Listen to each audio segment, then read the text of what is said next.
that. 12 minutes to 11 is the time, and I am delighted to say that somebody who's become a bit of a friend of the Sunday show is back in the studio with me. Now, I've said he's a man of words, and occasionally he's a man of few words, and occasionally, if you go on the underground... Yes, the underground, you will find him quoted on some of the notice boards.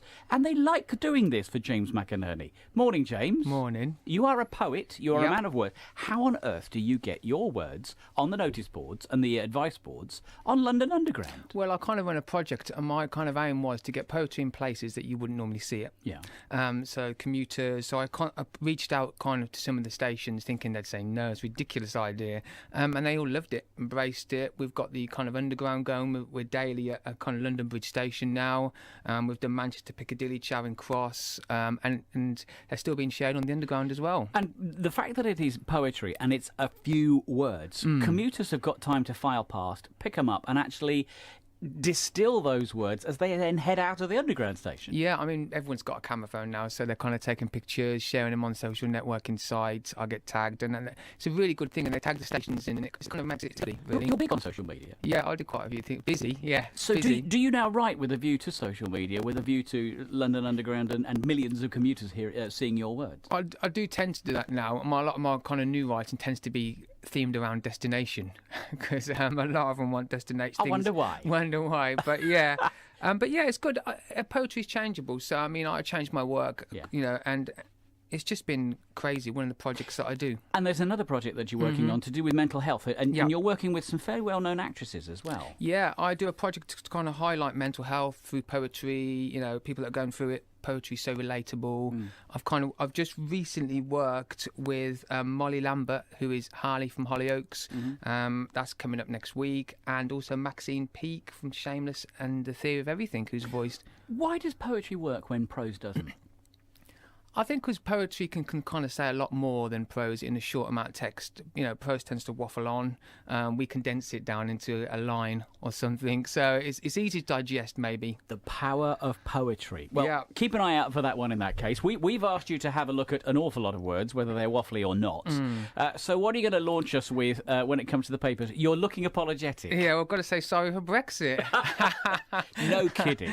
I mean, as well as everyone kind of in the Parliament being undecided about, I've been following the news, watching all the different talks they're having and the votes, and them kind of resolving it down to nothing yet again. 3 years later, we're no better off than we were at the beginning. The flex tension, and already they're talking about doing it again. I know, yeah. Well, all the papers are also undecided, with some papers saying ministers fear Brexit is dead, others saying Corbyn told to back a public vote, others saying Corbyn bound for number 10. I think they're all in confusion as well, as no one knows what's going on. And now we've got European elections, which we're sort of bound to be part of. Because of October, aren't we? So now we're, And council elections too.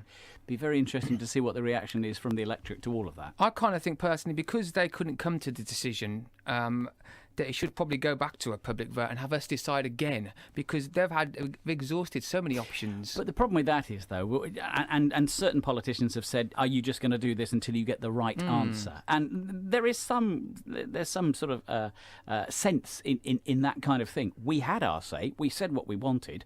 Now we've got to deliver it. That's the government's position. And, of course, that's almost cross-party. You've got independent MPs and you've got MPs from the various parties who are saying the same thing. Yeah. It's a real maelstrom. I think everyone's got their own opinion on it, and everyone's got their own agenda within there, and no one can come to a consensus and say, this is what we're going to agree on. So it's just going to keep going on forever. As a man of words, as somebody who writes, would something like Brexit come out from you in terms of poetry? Or do you shy away from it? I kind of shy away from it. I just think it's getting so confusing, and kind of every time I put the news on, it's another drama. But it's so emotional now. It is, and I just kind of feel that we're getting nowhere. I think if you ask anyone from the general public, they'll probably say they don't know what's going. I don't have a clue. And like I say, the papers this morning all kind of got different stories, kind of contradicting each other. So no one really knows. So if Britain was a yacht on a silver sea, you'd say we were becalmed. Yeah. Well, I will wait. We'll wait to see it.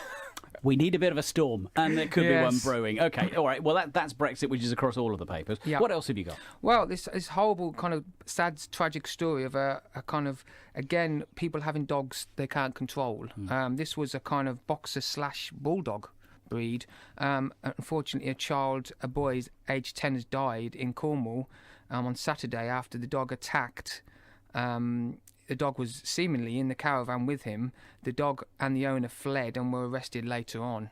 But the mum came out and alerted campers, kind of thing. But again, having dogs, this whole thing, there was a spate of these in the news a while ago where people were getting... It's very difficult, isn't it? Because people say, well, it's not the dog's fault. It's down to the way they've been treated by their owners and the people who are responsible for them, or not responsible, as the case may be. And, of course, that then brings into doubt, I suppose, dog ownership. We don't have licensing for dogs these days. No. Maybe is there a call in the paper for that to return? They haven't said anything about that. But it does highlight the issue of that. I mean, people having dogs that they obviously, like you say, can't control and that they don't know how to look after and are killing people, really. So a bit of a whole, the whole holiday horrible thing there going on. Certainly dog bites are no fun whatsoever. They are horrific things. And yet millions and millions and millions of us, and I'm one, millions of us have dogs and we treat them as members of the family. But I suppose we always have to think about the fact that they are dogs. They are not humans. Sometimes we give them human traits in a way that perhaps is a little bit reckless, and it just needs one incident for a dog to perhaps turn. We always need to be on our guard, I suppose. And another story which is weirdly bizarre, attack on an embassy, Ukrainian embassy in West London, Holland Park. That basically, a vehicle rammed the ambassador's car. This is the Ukrainian ambassador who was rammed by... It was a Mercedes, wasn't it? Yeah, it was, Mercedes. yeah. But not once, it was rammed twice. Yeah, and then the police arrived and I think the car was driven at them and they used taser and firearms and shot quite a few rounds into the car. The man in his 40s was arrested and it's been treated as not ongoing and not terror-related. So... not kind of sure what... Do we know what nationality he is? Do we know whether he's a Ukrainian in his own right? It doesn't really say. It's a bit vague across all the different pages. But yeah, it was a very bizarre incident. Yeah, it's interesting when you read something like that in the papers. I think you should always read between the lines. And certainly when this story first broke, Lois, my partner, just looked at me and she just looked and went Russia. That's Russia. Yeah. And we are very quick to leap to conclusions as to what that could be on the bounds of probability. And yet we don't necessarily know what the origins of that particular story are, or where they came from. I think there was something about Russian in there, but the car was parked up. It wasn't like it was parked up outside the embassy and it's just rammed it. It's a weird story. And you see something like that happening, and we were just talking about films whilst the Lightning Seeds were playing. You could say, oh, maybe they're filming something for television. We've seen Bodyguard on our screens in the recent past. Fabulous TV series written by Jed Mercurio. You see that being filmed. Okay, you see the film crews and you see the roads closed off and so on. But you could see something like that happening and actually not take that much attention, not pay that much attention, because you just go, oh, they're filming something in London. We become desensitised to things, haven't we? We see stuff on the news all the while that we just, take it as a pinch of salt, really. But yeah, it's a bit of a weird story. And through kind of like, with it being Easter, the Mail on Sunday are giving away a 3 Game of Thrones Easter egg. Oh, Game of Thrones has become quite the thing for people to talk about before the final series. The hubbub surrounding the last ever season of Game of Thrones. People are going to need counselling when Game of Thrones comes to an end, aren't they? I know, because I've never watched it. I've never watched it, but I know a lot of things about Game of Thrones because... Do you know? I'm glad you said that, because I've never seen it. No, and I don't know anyone who has. No, I don't know people who follow Game of Thrones. And they made up all these figures. Well, somebody must be watching it. But, I mean, it's been going, 12 seasons? No, this is the 8th and final. All right. So it feels longer than it is, obviously. Belfast has already had a premiere because Ireland is very much at the heart of Game of Thrones from a production point of view. It is one of those TV series that has got into people's psyches, a little bit like, for me it was The West Wing. West Wing, yeah. The West Wing, which was, for me, a tremendous political drama on American TV. But Game of Thrones has done that, and it's done remarkable things for people who then followed Tolkien and New Zealand and Ireland and all of those sorts of things. But it says the final season, they're giving away a free Easter egg. So if it's a coupon, you can cut it out. It's a free Easter egg. Hey, we need it in these times. But there is going to be spin-off shows from that. So it's not the end of Game of Thrones. And the final kind of story was the Mail on Sunday again. If you didn't see it, it was big news. Star Wars trailer came out.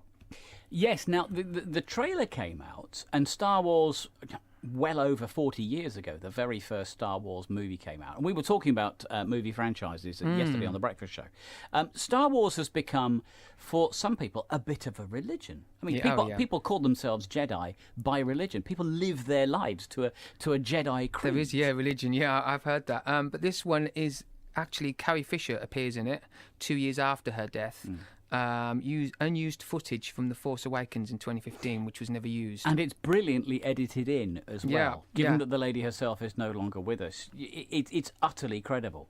And it's called The Rise of Skywalker, which I'm a bit sceptical about the storyline, but they've actually taken a hiatus now after this to regroup and have a rethink, because the last few films haven't been great for fans. So, interesting. And that prompted an interesting debate. Should you take on, like somebody did earlier on this week, announcing that there's going to be a prequel to Grease? Oh dear. Well, yes, quite. We've had Grease 2, and that died a death. Yeah. It'd be interesting to see whether the prequel to Grease does the same thing. But at least we have the trailer for the new Star Wars. Yeah. And the writing is to do with Carrie Fisher rather than Star Wars. Yeah, it is. Yeah. So it looks like it'll be good. It's worth watching. It's the last one in the trilogy. I'll definitely watch it, and then just see what happens after that. James, have a lovely Easter. You too. Enjoy your free Easter egg. Yes, free Easter. Keep the poetry going, and if I'm on the underground this week, I shall make sure I keep an eye out for it. Okay. Lovely to have you in. Thanks Thank a you. lot. Take care. I love having this man into the studio. We have such great banter. Always a pleasure to have James in. On FM, online, DAB digital radio, and Freeview channel 734. This is BBC Radio Northampton. It's 11 o'clock.